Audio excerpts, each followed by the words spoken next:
What is the phase of an incident investigation that is typically considered the most boring by cybersecurity analysts? Writing an incident investigation report. This is truly lamentable because report writing is where you can display your skills. If you are able to deliver high-quality reports at a consistent pace, your efforts will certainly be rewarded. But how do you write a professional investigation report? What details should it include, and what other considerations should be taken into account? Let's have a look.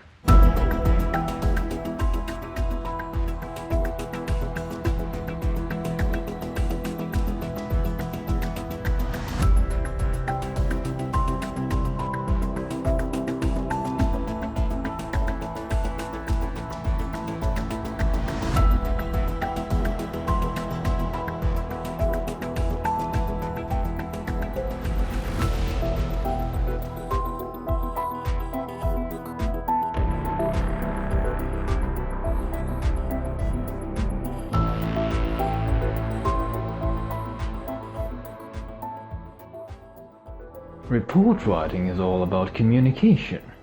You as a technical specialist want to communicate the results of your investigation in such a way that another person who knows nothing about the investigation can read your report and understand clearly the events that have occurred.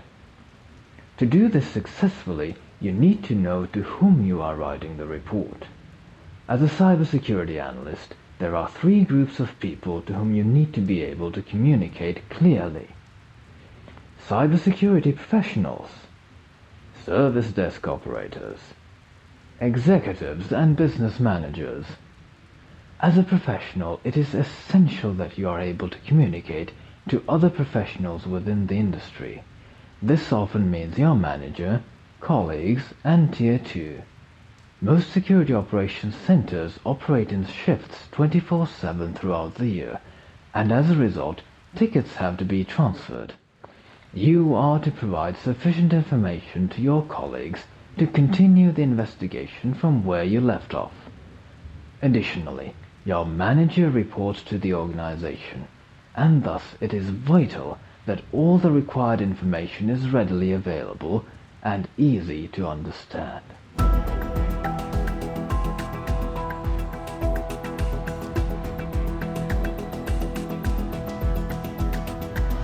The investigation summary written by Tier 1 and the investigation report written by Tier 2 should have a similar structure, which consists of two sections: an assortment of technical information and an explanation of the investigation. Incidents often have an abundance of technical information, but not all of it is relevant from an investigative perspective. The first section should contain all the relevant details that an analyst needs to understand the incident. Each case is different, and so is the list of technical details. Nonetheless, there are some details that should always be present. Timestamps, preferably in the Coordinated Universal Time or UTC format. Alert name, alert source, endpoint ID, endpoint operating system and version number, endpoint IP address, and any relevant username information. The UTC format is especially important for forensic examinations. The second section expands on the first and explains as a narrative what the incident is and how it has been investigated. A story-like progression is important because it helps the reader understand the flow of events. The main difference between Tier 1 and Tier 2 can be seen in the length and detail of the narrative. Since Tier 1 is responsible only for the triage, the investigation scope will also be smaller.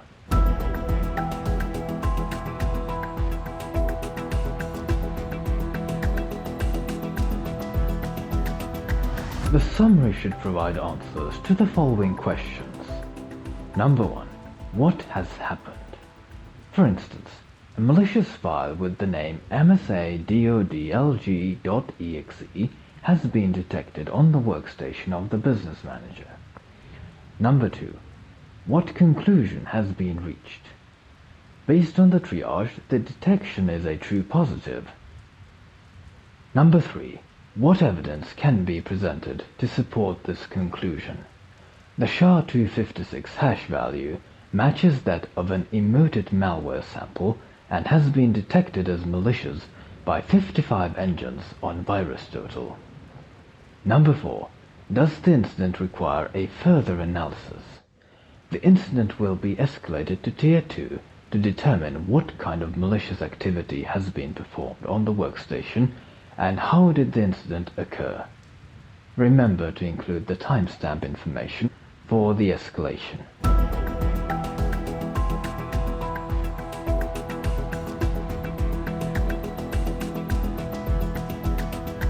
Based on a clear and concise report, Tier 2 can proceed with the investigation to uncover the root cause of the incident. In addition to the answers provided by Tier 1, the report should contain a longer list of technical details. It should also attempt to answer the following questions. Number 5. How did the breach occur?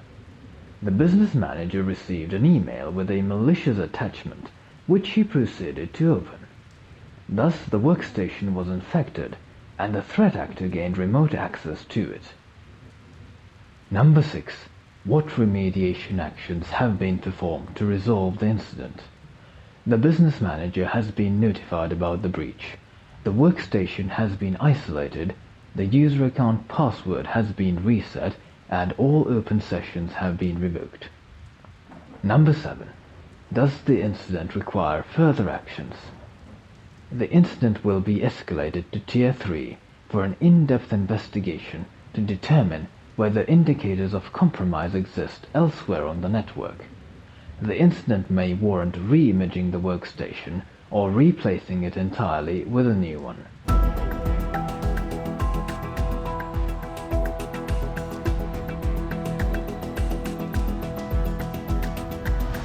Another highly important aspect of report writing is the visual layout.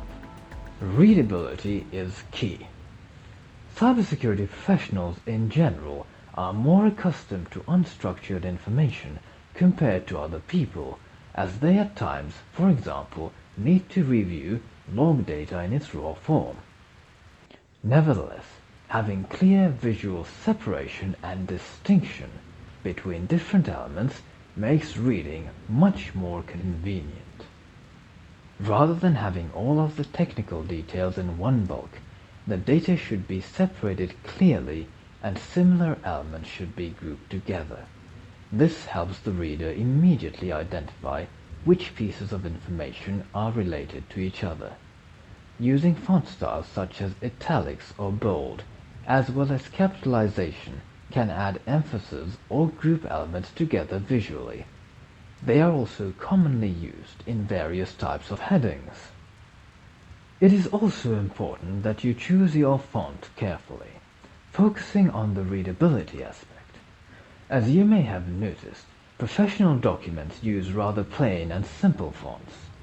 Mixing different types of fonts is not advisable, as it can create confusion and often ends up looking less professional. Fonts within a particular font family can be used, but even then there should always be a distinctive purpose, and changes should be consistent across the entire document.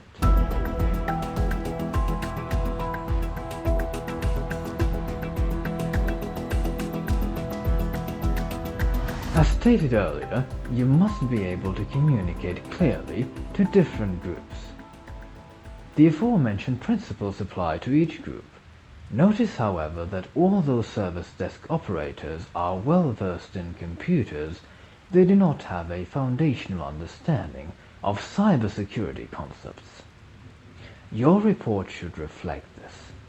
Instead of minutely explaining that the emoted malware is a dropper Trojan that functions as a loader for other malware, it is better to focus on actionable information, such as requesting the re-imaging of the workstation due to a severe malware infection.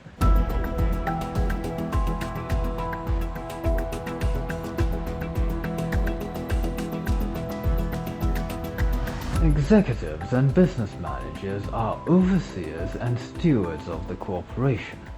Their responsibility is to look at the big picture as they direct the corporation and ensure the smooth running of business operations.